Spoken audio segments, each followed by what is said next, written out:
오늘 주신 하나님의 말씀 함께 볼까요? 하나님의 말씀은 고린도전서 11장 1절에서 12절까지 말씀입니다. 내가 그리스도를 본받는 자가 된 것 같이 너희는 나를 본받는 자가 되라. 너희가 모든 일에 나를 기억하고 또 내가 너희에게 전하여 준 그대로 견통을 너희가 지킴으로 너희를 칭찬하노라. 그러나 나는 너희가 알기를 원하노니 각 남자의 머리는 그리스도요 여자의 머리는 남자요 그리스도의 머리는 하나님이시니라. 무릇 남자로서 머리에 무엇을 쓰고 기도나 예언을 하는 자는 그 머리를 욕되게 하는 것이요 무릇 여자로서 머리에 쓴 것을 벗고 기도나 예언을 하는 자는 그 머리에 욕되게 하는 것이니 이는 머리를 민 것과 다름이 없음이라. 만일 여자가 머리를 가리지 않거든 깎을 것이요 만일 깎거나 미는 것이 여자에게 부끄러움이 되거든 가릴지니라. 남자는 하나님의 형상과 영광이니 그 머리를 마땅히 가리지 않거니와 여자는 남자의 영광이니라. 남자가 여자에게서 난 것이 아니요 여자가 남자에게서 났으며 또 남자가 여자를 위하여 지음을 받지 아니하고 여자가 남자를 위하여 지음을 받은 것이니 그러므로 여자는 천사들로 말미암아 권세 아래에 있는 표를 그 머리 위에 둘지니라. 그러나 주 안에는 남자 없이 여자만 있지 않고 여자 없이 남자만 있지 아니하니라. 이는 여자가 남자에게서 난 것이 남자도 여자로 말미암아 났음이라. 그리고 모든 것은 하나님에게서 났으니라. 아멘. 오늘 말씀 본문의 제목은 창조 질서 안에서 누리는 진정한 자유라는 제목으로 이 새벽에 말씀을 함께 나눠 보려고 합니다. 오늘 우리가 함께 읽은 고린도전서 11장 말씀은 설교자인 제게도 참 부담이 큰 본문입니다. 현대인의 시각으로 볼 때 자칫 남녀 차별을 유발하는 듯한 표현들이 유독 많이 나오기 때문입니다. 5절에서 나오는 여자의 머리에 수건 쓰는 문제나 7절에 나오는 남자는 하나님의 영광이요, 여자는 남자의 영광이라는 표현만 보면 남자가 여자보다 우월하다라는 뜻처럼 들리기까지도 하지요. 그러나 이런 질문을 해볼 수 있습니다. 정말 바울이 남녀의 계급이나 수준의 차이를 말하려고 이 고린도전서 11장을 쓴 것일까요? 3절을 한번 다시 보시면 각 남자의 머리는 그리스도요, 여자의 머리는 남자요, 그리스도의 머리는 하나님이시다라는 말씀을 나눕니다. 만약 바울이 수준의 차이를 강조하려 했다면 결코 3절 말씀 후반부에 있는 그리스도의 머리는 하나님이다라는 말을 쓸 수는 없었을 것 같아요.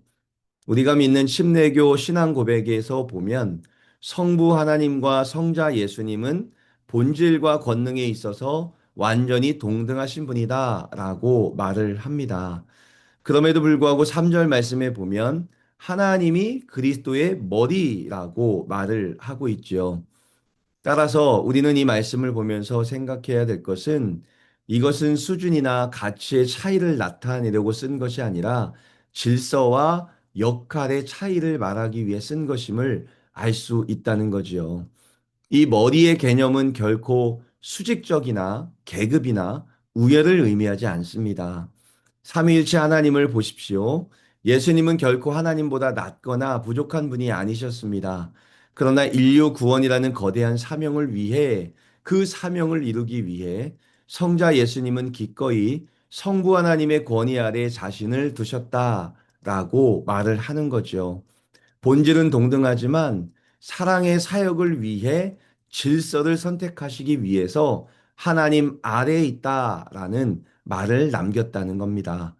따라서 여자의 머리는 남자다라는 표현은 남자가 여자보다 우월하다라는 뜻이 아니라 하나님께서 가정과 교회를 세우실 때 각자에게 맡기신 사명의 영역과 책임의 방향이 다르다는 것을 의미하기 위해 이런 말을 사용했다고 볼 수 있는 거죠.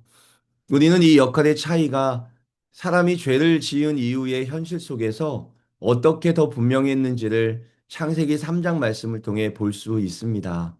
하나님은 죄를 범한 인간을 향해 여자에게는 임신과 해산의 고통을, 남자에게는 땀 흘려 일해야 하는 수고를 말씀하셨어요.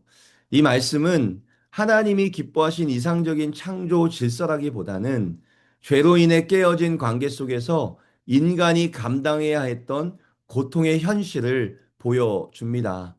하나님은 이 모든 과정 속에서 남자와 여자의 삶의 영역과 역할의 무게가 다르게 나타나도록 명령하셨다는 것을 볼 수가 있다는 거죠.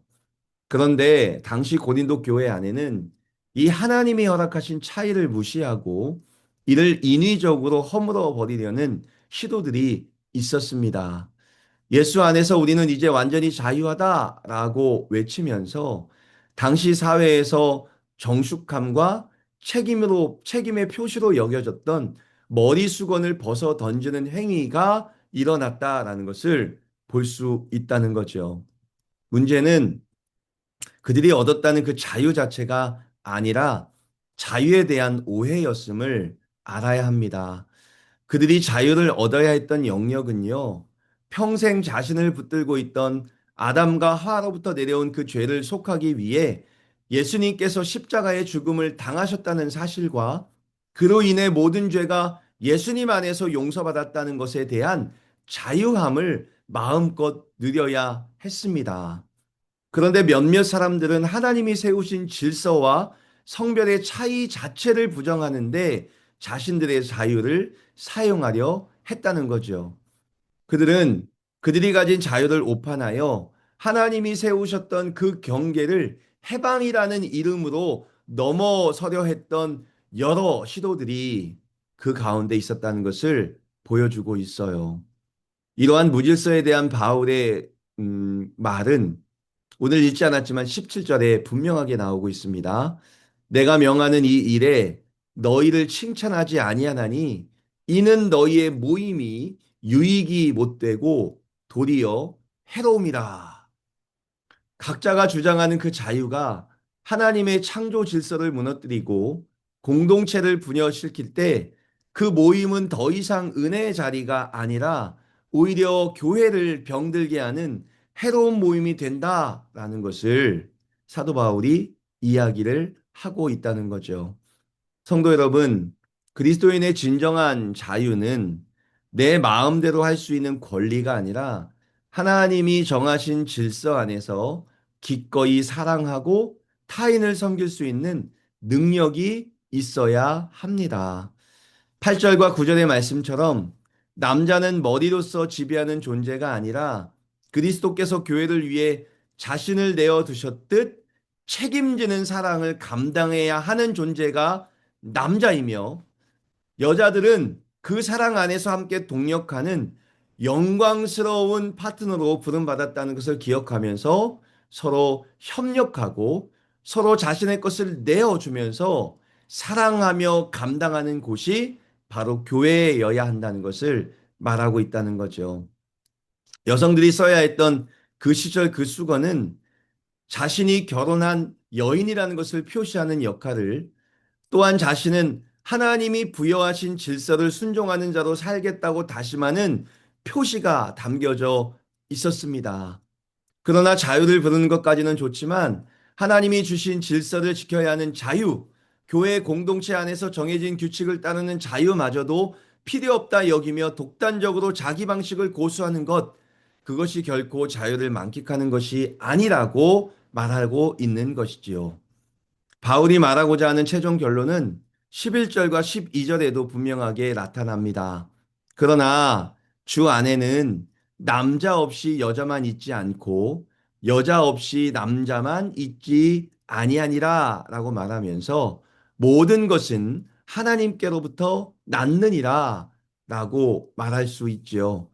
바울은 질서를 강조하면서 생길 수 있는 모든 오해를 이 한마디로 종식시킵니다.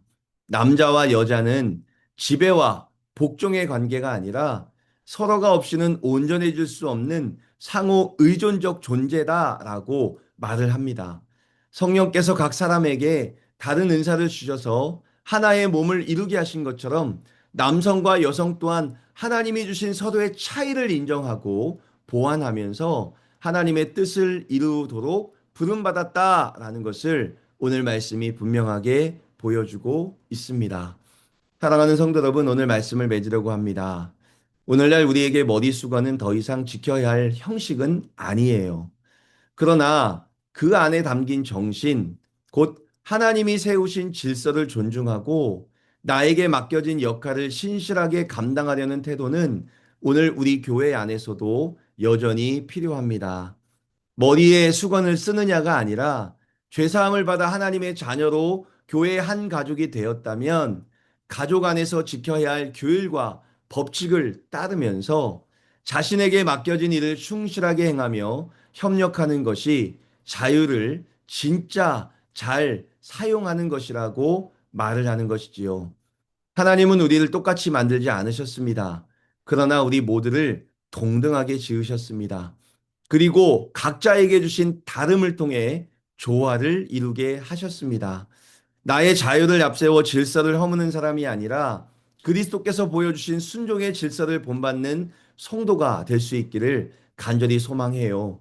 우리가 각자의 자리에서 서로를 존중하며 하나님을 예배할 때 세상은 우리를 통해 하나님의 참된 영광을 보게 될 것입니다. 모두가 다 같을 순 없습니다. 그러나 다 나 같지 않다고 해서 내가 정답이고 내가 하는 일은 아무 문제 없다며 잘못 자유를 사용할 때 교회는 엄청난 환란에 내돌 수 있다는 것을 기억하면서 살아가는 우리가 될 수 있기를 간절히 소망하고 소망해 봅니다.